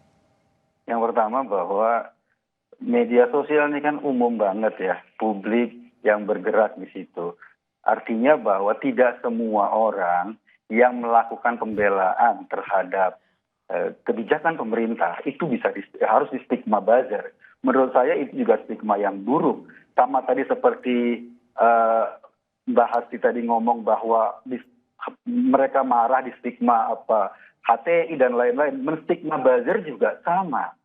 Itu problem yang menurut saya juga harus clear juga. Menstigma buzzer itu juga membuat jadi gini bahwa kalau ada kebijakan, ada yang pro, ada yang kontra, itu biasa. Ada yang pro pemerintah, ada yang kontra pemerintah, itu hal yang biasa. Kalau kita bicara demokrasi, kita harus melihat itu sebagai sesuatu yang biasa. Yang repotnya ketika tadi stigma dan orang YLBHI, sekelas YLBHI yang selama ini menjadi gerbong demokrasi, menstigma orang, ini menurut saya juga nggak fair. Itu yang merusak demokrasi menurut saya. Jadi dalam konteks kebijakan itu biasa.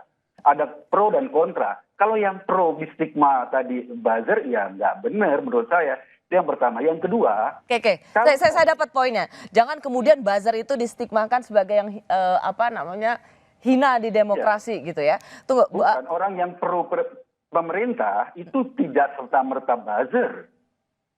Itu yang paling penting. Jadi ada ribuan orang, ada jutaan orang yang pro pemerintah, ya tidak serta-merta buzzer. Gitu lah. Itu yang paling penting. Oh, oke. Saya agak nggak terlalu Gitu. ngerti sih pernyataannya. Anyway, Bung Fajrul, ada penilaian bahwa ada buzzernya Pak Jokowi yang harus ditertibkan. Bagaimana Anda meletakkan ini dalam konteks? Saya bahkan tidak tahu yang mana buzzernya Pak Jokowi. Iya. Semua itu kan media sosial. Saya misalnya tiap hari diberi analisis data oleh Dirjen Aptika gitu. Buzzernya Pak dari Jokowi itu Kominfo. disinyalir adalah pokoknya apapun yang dilakukan oleh pemerintahan Jokowi tadi bagus itu sekali berhasil. penjelasannya Bung Eko. Kalau ada orang mendukung kebijakan pemerintah, lalu kemudian apakah orang itu buzzer? Dia menulis kemudian di Twitter, di Instagram. Ya enggak dong, kok begitu semudah itu berduduhnya. Terus kemudian ada yang bersikap kritis, ya saya senang. Makanya saya berkali-kali kan mengatakan kritik itu adalah jantungnya demokrasi. Apabila Anda mematikan kritik, maka matilah demokrasi. Saya ke Bung Rocky kalau begitu. Nah, tapi kalau Anda memfitnah, menghina, melakukan pencemaran nama baik, Anda berurusan dengan hukum di luar daripada itu. Oke, apa yang Anda lihat dari buzzer dan kekacauan demokrasi? Dulu buzzer itu dibubarin sama kakak pembina tuh. Itu ada di mana-mana. Jadi memang ada buzzer itu. Kan udah dibubarin kan. Rocky juga tiap hari dulu di Twitter main buzzer. Oh iya, jelas itu. Itu saya kasih kritik ya. Oke. Dan nama saya jelas itu dan beri kritik. Tapi begini, saya terangkan dulu ya perlahan-lahan. Anda tidak bisa mendeteksi buzzer itu disuruh oleh presiden, disuruh oleh menteri. Tetapi fakta adanya buzzer menunjukkan ada yang piara tuh. Gitu. Nggak usah. Bang, Aku sesuai pikiran dengan Rocky, masa aku buzzernya Rocky kan enggak. Nggak ada urus. Di bagian belakangan aku gitu. akan nanya. Dulu dimai dulu ada gampang. Ntar bisa ngoceh lagi tuh. Saya terangin dulu ya.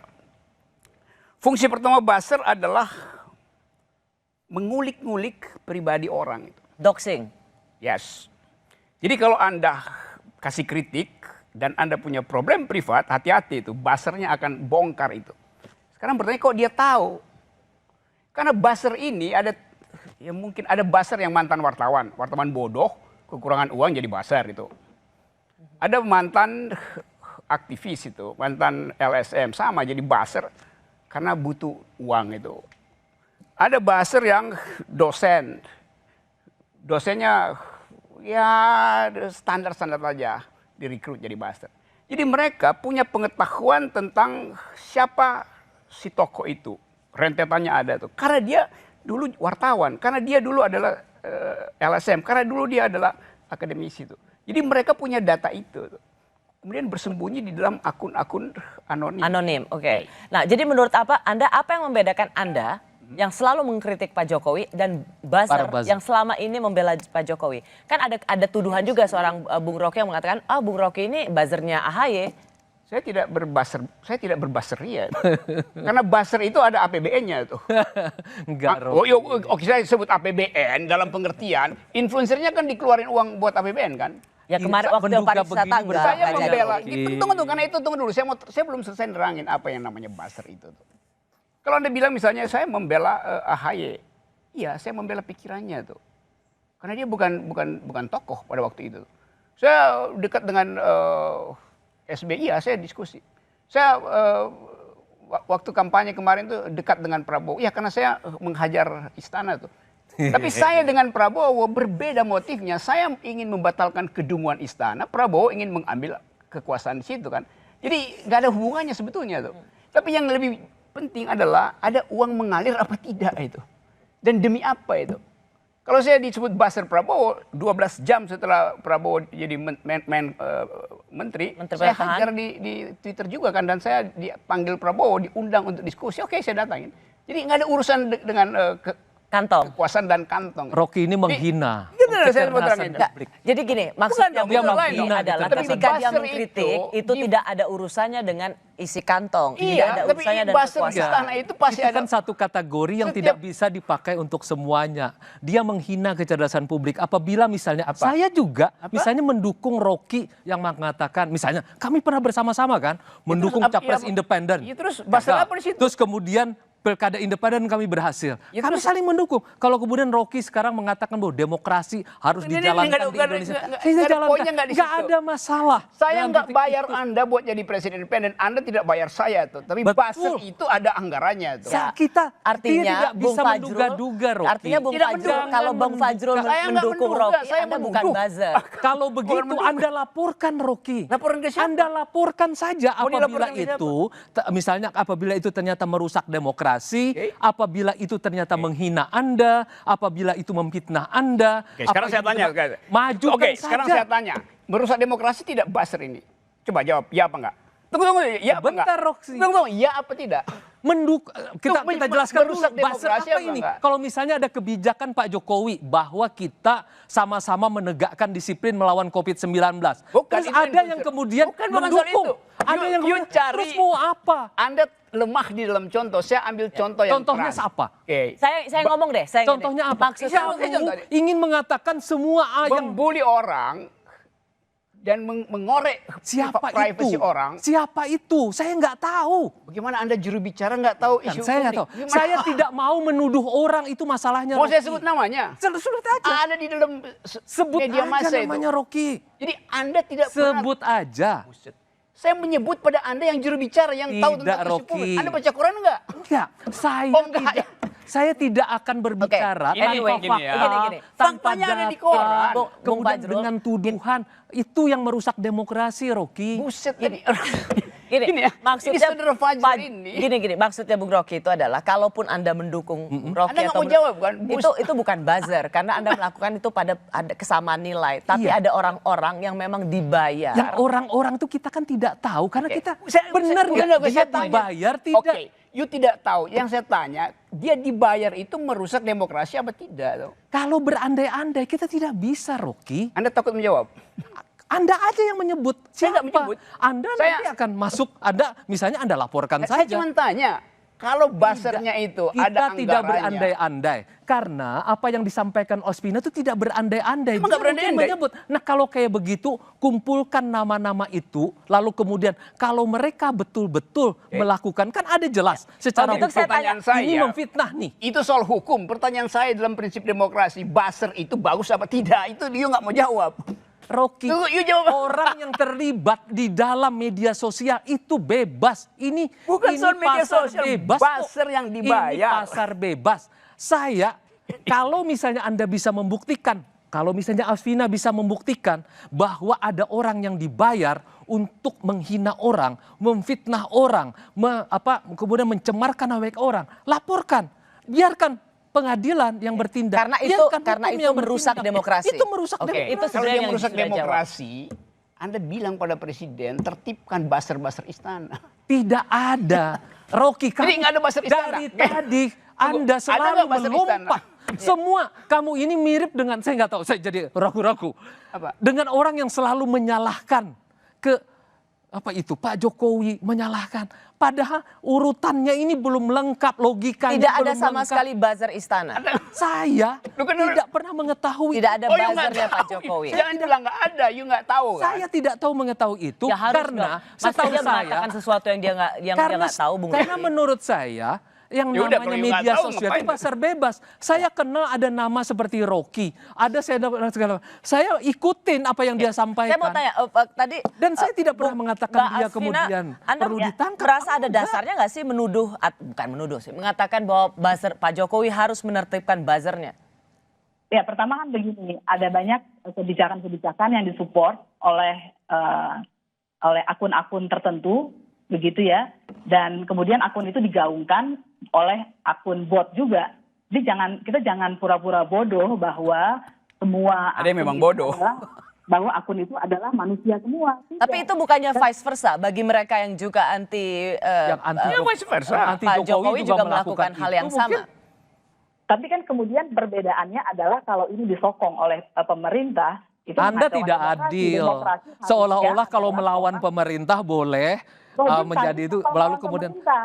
itu Karena menjadi pemerintah lebih adalah bodoh orang yang kita lagi. berikan mandat untuk mengatur negara, itu persoalannya. Itu menjadi Dan lebih Mas- bodoh dan- lagi cara dan- berpikir dan Mas Eko begitu. tadi kemudian melakukan jumping logical fallacy. Saya tidak pernah menuduh Mas Eko atau siapapun menjadi buzzer. Saya cuma bilang secara umum ada buzzer-buzzer yang keterlaluan, dan ini bukan kata saya. Ini kata banyak orang, kata hasil Jangan analisis pakai kata banyak orang.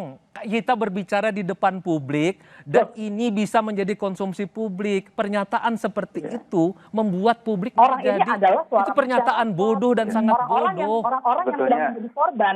Ada orang-orang yang privasinya dibongkar, cuma saya tidak mungkin mengatakan karena itu rahasia klien dengan korban. Ya, Mbak Asvina, ini dulu, Bung Eko Kun, tadi Anda pernah disokong nggak oleh Pak Jokowi atau orang-orang sekitar Pak Jokowi untuk Enggak. terus mendukung program-program atau memberangus mereka yang berbeda pendapat dengan istana? Enggak, saya pernah sering bahkan mengkritik beberapa kebijakan pemerintah yang menurut saya enggak sesuai dengan logika Eko saya. saja pernah mengkritik Yang saya kok.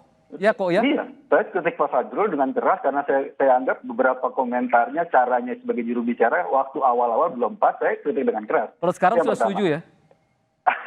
Yang kedua, saya bingung nih sama LBHI. Kemarin ketika Pak Jokowi, bukan Pak Jokowi, pemerintah membatasi internet di Papua karena ada kerusuhan di Papua, ya LBHI menggugat pemerintah.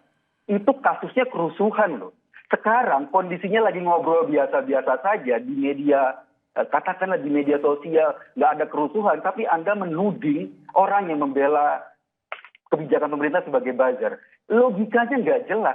Kerusuhan. Berarti Mas Eko tidak menerima Gitu. putusan PT UN ya? Itu Iya, pengadilan saya sudah setuju. mengatakan perbuatan Saya atas setuju pemerintah kalau melakukan Anda perbuatan mengatakan itu. bahwa Itu bukan kata LBHI. semua orang itu Kalau bisa Anda mengekspresikan. itu urusan Anda sendiri. Seperti kata Saya Mas setuju. Fajrul, Ketika Presiden semua orang Jokowi, bisa jangan Anda tunjukkan kepada bela. kami. Kita negara hukum. Itu persis Saya setuju. kata kami. Ketika Kedua, Anda, kata-kata hukum semua orang yang sudah Anda Gini. di dalam konstitusi tidak Bung pernah Eko itu sama Bung pemerintah, Asvina, itu persoalannya. ini maksudnya Bung Eko, teman-teman aktivis LSM ini jangan double standard. Ketika mengatakan soal Papua, Anda menggugat pemerintah. Ini kita lagi bicara seperti ini, tapi Anda minta pemerintah memberangus. Kan sama aja. Ada yang ditangkap bahwa selama ini teman-teman aktivis LSM yang penting berseberangan dengan pemerintah dan yang kemudian anti pemerintah itu yang dianggap lebih pro demokrasi. Double Iya, standar. karena Kami tidak pernah menurut saya, mengatakan seperti itu. Tunggu, saya itu ke menurut saya, Mbak Asvina. kondisi di media sosial. Bung di media Eko, sosial bukan itu Anda yang saya tanya. batasan- Halo, bukan Anda yang saya tanya. Justru saya ingin menanyakan, ada anggapan bahwa jadi sekarang teman-teman LSM ini double standard.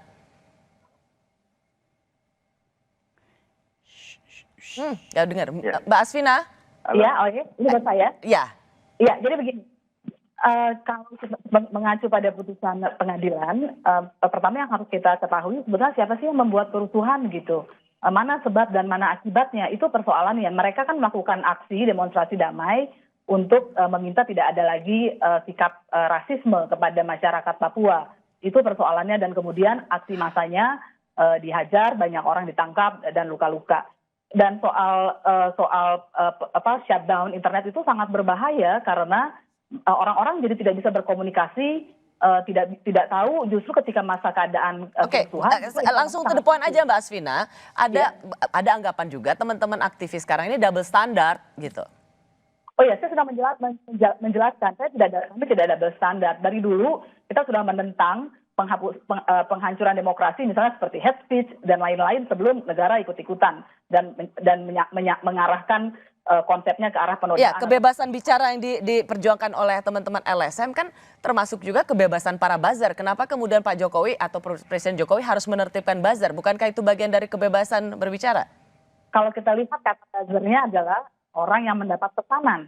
Jadi bukan pikiran dia sendiri, dia berbicara ketika ada bayaran. Itu persis seperti iklan, begitu ya. Dan kalau kebebasan setiap orang, kalau ada influencer dia mau membela mati-matian gitu ya, karena itu fans, jadi fans, ya silakan saja. Yang sedang kita bicarakan adalah buzzer, dan saya tidak pernah mengatakan si ini si itu menjadi buzzer. Justru orang-orang itu yang mungkin merasa tiba-tiba tersinggung melakukan balasan-balasan gitu. Saya nggak pernah menyebutkan nama sama sekali. Ya, Bung Rocky, buat Anda tetap merasa bahwa buzzer itu berbahaya buat demokrasi? bukan sekedar berbahaya aja, itu kalau berbahaya masih bisa ditangani gitu, tapi dipelihara itu soalnya kan. Karena dipelihara maka dia jadi arogan itu. Buzzer kalau ada otak ya bagus banget kan. Kalau buzzer yang nggak ada otak itu, nggak ada otak dan lapar terus untuk menghajar pribadi orang, itu kan masalahnya kan. Wih, kalau Fajrul segala macam geng itu mau debat itu dia nggak bakal jadi buzzer. Justru karena kepalanya kosong maka dia terima aja apa yang di brief oleh pemberi uang itu kan. Lalu dibongkar dan kita nggak tahu kita mau macam. Saya udah nggak punya Twitter sih. Twitter saya juga dirampok sama buzzer. Buat Anda bukan soal kebebasan bicaranya, tetapi soal didukung dan dipelihara oleh kekuasaan. Pikiran itu disebut pikiran kalau dia dihadapkan dengan pikiran lain. Ini dia nggak mau berhadapan. Dia bongkar pribadi orang, bohong semua isinya. Dan kita nggak tahu kita mau hadapi dengan cara apa itu. Wong dia anonim. Kalau mau debat beginian. Tapi kan kita nggak bisa minta orang dungu itu untuk ikut dalam pembicaraan semacam ini kan. Ya. Kan itu. Jadi buzzer itu adalah kedunguan yang dipelihara oleh istana tuh. Karena istana diemin. Sekali lagi Rocky, saya membantah tidak pernah begitu terjadi. Kemudian saya mau bantah juga ya. Apa yang mau dibantah tadi itu? Saya ingin membantah sih ini. Asvina. Tidak benar pemerintah yang menjalankan praktik politik rasisme. Karena kan kejadian itu kan dari Surabaya itu tidak pernah. Itu bukan kebijakan politik dari pemerintah. Jangan dengan suka menuduh. Anda ini kan senang banget ini membuat kesimpulan yang melompat. Kalau sudah begini ini pasti negara. Pelakunya sudah ditangkap. Orang-orangnya sudah ditangkap. Bukan sama sekali. Bahkan presiden mengatakan orang kita diperintahkan secara konstitusional kok bahwa negeri ini adalah negeri semua orang. Padahal Bang Fajrul tanpa suku, agama, ras. Anda keliru. Dan Anda berbahaya kalau menyampaikan bahwa politik pemerintah rasisme. Anda salah. Padahal dan Anda bisa menjadi buzzer. Apakah Anda bersalah karena Anda ditangkap dan ditahan oleh rezim Orde Baru? Saya bertanya kepada Bang Fajrul. Saya bukan rasisme kan? Anda kalau pengadilan karena itu, karena pada waktu itu memang rezimnya kan anti demokrasi. Berarti Anda mengatakan otoriter. Tidak ada kesalahan penegakan hukum pada masa ini? Kenapa? Berarti Anda mau mengatakan pada masa sekarang ini tidak ada kesalahan penegakan hukum sama sekali. Sehingga semua orang yang ditangkap, ditahan, dipenjara pasti bersalah. Begitu kan maksudnya? Lihat aja apa yang terjadi di pengadilan. Dan banyak sekali kasus salah tangkap dan sudah dibebaskan. Anda aja ya, Anda bisa bicara bebas nih. Rocky bisa bebas, saya melayani Anda. Anda jangan berharap gini. dulu Saya orang-orang potong dulu dari bentar Orde ya, Baru Saudara Fajrul. mau melayani kita akan Anda, lanjutkan. mau melayani Rocky. Gini. Jangan harap. Baru bicara saja sudah hilang. Berapa banyak teman kita yang hilang? Saya dibuang sampai Nusa Kambangan. Tapi kan kita dulu bersama bisa apologetik dengan Rocky. Tetap membela prinsip-prinsip demokrasi. Itu yang membuat kita bergerak di masa Orde Baru. Dan itu yang membuat kita satu hati sekarang terus menegakkan demokrasi. Anda, Rocky, saya, Uceng, segala macam. Semua orang. Oke, Bung Rocky. Saya mau ngucapin terima kasih buat Mbak Asvina sama Bung Eko tadi. Karena kita tadi menambah perspektif soal buzzer. Apakah itu menodai atau merusak demokrasi. Terima kasih Bung Eko, Mbak Asvina. Kami kembali sesaat lagi.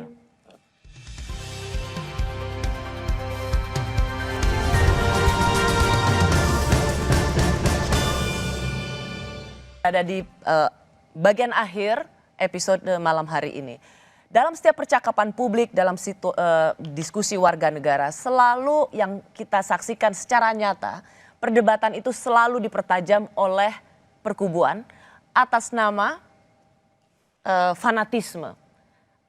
Menurut Anda apa yang terjadi? Mengapa kita bisa sampai pada situasi seperti ini? Tentu kita pernah punya pengalaman pada Pilkada DKI Jakarta, pada Pilpres, tapi kenapa kita sekarang berbicara atas nama fanatisme dan junjungan masing-masing? Rosi, masa depan demokrasi akan sangat cerah kalau kita mati-matian percaya bahwa nilai-nilai yang harus kita pertahankan itu berdasarkan basis yang selama ini sudah dibangun oleh para bapak bangsa kita itu. Contohnya lah, kalau kita berdasarkan 5 prinsip dasar Pancasila itu saja. Yang Bung Karno misalnya berpidato di Kongres Amerika pada tahun 57 itu dalam bahasa yang paling sederhana. Beliau mengatakan kita percaya kepada Tuhan. Beliau mengatakan Humanisme ada, nasionalisme atau kebangsaan ada, demokrasi ada, keadilan sosial ada. Dan tugas negara ini kan sebenarnya mengadministrasikan ini semua sehingga bisa menjadi kenyataan. Berdasarkan prinsip-prinsip itu ditambah dengan prinsip demokrasi yang lain, yaitu pengakuan terhadap hak-hak asasi manusia. Menurut saya sih perkubuan itu sebenarnya selesai. Pak Jokowi mempercontohkan ketika kemudian setelah selesai Pilpres, beliau meminta Pak Prabowo yang lawan paling keras beliau, kemudian menjadi Menteri Pertahanan. Dan kemudian semua kubu-kubu yang lain itu dirangkul. Mari kita bersama-sama membangun ini republik berbasiskan kepada alat ikatnya adalah Pancasila, karena sesuai dengan Sumpah Presiden. Kalau Bung Rocky? Ya saya setuju aja seluruh yang diucapkan Fajrul Rahman sebagai keinginan itu. Tetapi bukan sebagai hal yang dilaksanakan, justru yang dirasakan terbalik gitu. Seluruh survei mengatakan dalam 16 tahun terakhir periode Jokowi adalah yang paling buruk demokrasi itu. Jangan tanya lagi tuh siapa itu, berarti you nggak baca rilis dong kalau begitu Fajrul ya. Oke, itu poinnya. Tadi Fajrul berkali-kali mengatakan buktinya saudara Rocky masih bisa ngoceh ya, maki-maki atau oh iya. Tapi mahasiswa di UGM diancam. Yang di Ternate juga diancam. Kenapa kalau saya masih bisa, mereka nggak bisa? Itu artinya pengecut kekuasaan ini. Pada mahasiswa yang rentan untuk di DO dihajar gitu oleh rektor. Di Ternate juga begitu. Di Ternate, saya datang ke Ternate untuk belain mereka tuh dalam satu kuliah umum. Juga dengan kasus yang sama Papua, rektor memecat mahasiswa di DO atas dasar laporan polisi. Coba bayangin coba. Padahal ini nggak ada urusan dengan kriminal, ini kebebasan bicara di kampus, polisi kasih surat bahwa itu ada problem dengan Papua, karena rektornya takut, karena ada hierarki. Dia Anda nggak ditangkap karena pemerintah takut pada Rocky Gerung? Bukan takut, dia pengecut gitu. Kalau orang lemah itu diucek-ucek. Kalau ke saya kenapa enggak gitu? Mungkin karena saya kuat gitu, saya juga nggak kuat. Tetapi tetap ada ya hal yang sama berlaku pada semua orang dong. Jangan mahasiswa yang rentan, orang tuanya dipanggil, diancam gitu. Ya saya nggak punya jabatan karena itu nggak ada gunanya. Di polisi ada 7 kasus di saya dan semuanya nggak ada deliknya sebetulnya karena dilaporin oleh baser-baser dungu itu. Jadi poin saya adalah kita ada di dalam keadaan untuk memperbaiki demokrasi. Tetapi tidak ada ucapan dari presiden yang memperlihatkan bahwa dia sungguh-sungguh hendak memperbaiki demokrasi. Mulai dari keluarin Perpu HTI, mulai macam-macam itu, terakhir juga ngancam-ngancam. Awas, saya tahu kalian itu. Ini soal Pancasila. Lo Pancasila itu udah jadi kesepakatan. Rocky ini membela HTI. Apanya? Anti Pancasila itu. Siapa? Rocky. Anda tidak setuju dengan HTI? Saya tidak setuju dengan HTI karena dia anti Pancasila, anti NKRI. Gimana dibuktikannya? Dalam pidato paling besar itu dari semua perilakunya pengadilan. Anda Mahkamah Agung. dalam pidato apa? Kayak begini Rocky. Kita kan sekarang berdasarkan ini negara hukum Rocky. Dia sudah dinyatakan sebagai organisasi terlarang di Mahkamah Agung. Oleh siapa? Mahkamah Agung Rocky. Anda menghargai proses hukum tidak? Karena apa dia dibatalkan? Karena mereka anti ada Pancasila, anti NKRI, anti Undang-Undang 45, ingin bubarkan. Rocky, ini negara akan bubar sama mereka. Dia dibubarkan dengan apa? Dia dibubarkan karena dengan apa dibubarkannya? Agung, Rocky. Bukan, dibubarkan dengan apa? Dibubarkan, dia dinyatakan sebagai ormas terlarang oleh Mahkamah Agung. Bukan, oleh itu klaim itu sudah kemudian dibenarkan oleh Mahkamah Agung Anda. Tapi itu dasarnya adalah Perpu. Kita akan kehilangan negara ini, Rocky, kalau kita setuju dengan cara-cara yang seperti itu. Yang apa? Rocky, kita pernah bersama-sama membela demokrasi. Bukan soal demokrasi, soal Anda. Anda tegas bersama dengan saya. Jelas. Siapa yang anti demokrasi itu akan menjadi lawan kita. Tegas kan tahun 80-an. Dan DNA itu masih ada di kepala kita sampai hari ini. Kenapa sekarang ada apabila terjadi hal-hal yang terkait yang Anda sebutkan tadi ya, contoh-contoh, mari kita perbaiki nih Rocky bersama-sama. Saya terangkan saya tetap menghargai itu nggak perlu lagi karena soal HTI dan Perpu Ormas itu sudah itu satu paket pelarangan pikiran orang. Tidak, Rocky. Orang berpikir HTI mau bikin negara Islam ada peraturan perundang-undangan yang dilanggar. Saya mau gini, Anda berdua ini sebelum saya mau tutup ya, Anda berdua ini kan sama-sama aktivis demokrasi, sama-sama sahabat, berdiskusi panjang lebar dengan bosnya atau gurunya para aktivis. Saya mau terangkan satu. Itu soal lain itu. Jadi Ini, jangan bawa orang ke dalam pikiran yang otonom itu. Nah, saya mau terusin tadi karena dipotong oleh Fajrul Rahman. Sekarang ada kekhawatiran misalnya, Pak Jokowi 2024 tidak akan terpilih lagi, karena itu nggak ada beban. Ya kan? karena memang sudah 2 periode. Oke, saya ngerti itu. Ya. Tapi masalahnya, Anda bayangkan, tentu Pak Jokowi ingin penggantinya itu bisa mengamankan dia setelah dia lengser. Apa yang salah dengan itu? Jelas nggak ada yang salah di situ. Kenapa dia mesti minta pengamanan? Jelas ada kejadian-kejadian yang memungkinkan 12 jam sejak Jokowi lengser ada problem hukum pada Jokowi. Saya terangkan itu sebagai problem yang biasa terjadi. Setelah 1 minggu Pak Jokowi mungkin main ke mall yang udah PSBB-nya dibuka, lalu orang bilang COVID lewat, atau Pinocchio lewat. Karena ada memori di dalam politik kita bahwa proses demokrasinya terhalang oleh Pak Jokowi. Kan kita nggak ingin itu terjadi kan. Tapi itu yang akan terjadi. Oleh karena itu Booster bekerja dari sekarang untuk memungkinkan tidak ada penggantinya yang akan mempersoalkan kedudukan presiden setelah dia lengser. Jadi ini satu paket demokrasi yang kita inginkan agar supaya Saudara Fajrul sebagai juru bicara ajari juga teman-teman Anda di istana tentang value dari demokrasi. Bukan ajari Booster untuk membuli Nilai-nilai demokrasi. Betul. Ya. Berarti prinsip demokrasi kami bela bersama-sama. Siapapun yang membela prinsip demokrasi akan bersama-sama dengan barisan ini. Yang kedua, Rocky, pengambilan kesimpulan yang melompat-lompat tanpa data dan fakta. Dan akhirnya melayang-layang, hanya menjadi dugaan-dugaan. Dan saya sekali lagi sebagai sahabat mengingatkan saja. Itu tetap kritis, Rocky, tetap kritis. Tetapi jangan membuat pernyataan-pernyataan yang membuat Anda nanti dikategorikan fitnah, pencemaran nama baik. Dari tadi, dari A sampai Z, dari menit pertama sampai ke belakang, yang saya terangkan itu semuanya ada di media massa. Itu berarti keterangan saya tadi bukan untuk menghalangi saya Anda sebagai bicara, sahabat tapi menghalangi Anda untuk tidak. Nggak usah diingetin. Sahabat dalam demokrasi. Nggak ada soal sahabat di dalam perdebatan. Enggak, di dalam prinsip ini kita sahabat. Ya, kita bersama-sama memperbaiki demokrasi, tetapi saya cuma mengingatkan. Hati-hati Rocky, karena kita gampang sekali tergelincir menjadi fitnah dan pencemaran nama baik. Dan Anda terangkan itu pada presiden itu. Hati-hati Pak Jokowi, kalau Anda nggak paham demokrasi, Anda bisa tergelincir. Beliau menyampaikan kepada saya agar saya menyampaikan kepada Rocky dan kepada publik bahwa Presiden Joko Widodo adalah champion demokrasi di Indonesia. Dan kita berharap masa depan demokrasi di Indonesia akan terus baik dan akan baik, lebih baik lagi. Dan itu barusan dibatalkan oleh survei bahwa selama periode Jokowi, demokrasi memburuk. Itu dibatalkan oleh survei. Baik, terima kasih ya Bung Fajrul Rahman, juru bicara Presiden Jokowi, Bung Rocky Gerung. Saya malam hari ini rasanya kurang. Pasti kalau bisa sampai subuh Anda berdua seperti juga diskusi-diskusi para aktivis sampai pagi. Tapi saya percaya Anda berdua masih bisa seperti perjuangan politik adalah perjuangan nilai. Bung Hatta dalam bukunya berjudul Demokrasi Kita, ia menulis demokrasi bisa tertindas sementara karena kesalahannya.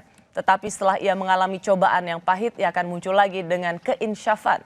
Keinsyafan atau kesadaran ini hanya bisa ada ketika kita punya ikhtiar untuk saling mengingatkan dan juga mau mendengar. Saya Rosyana Silalahi, tetaplah di Kompas TV, independen, terpercaya.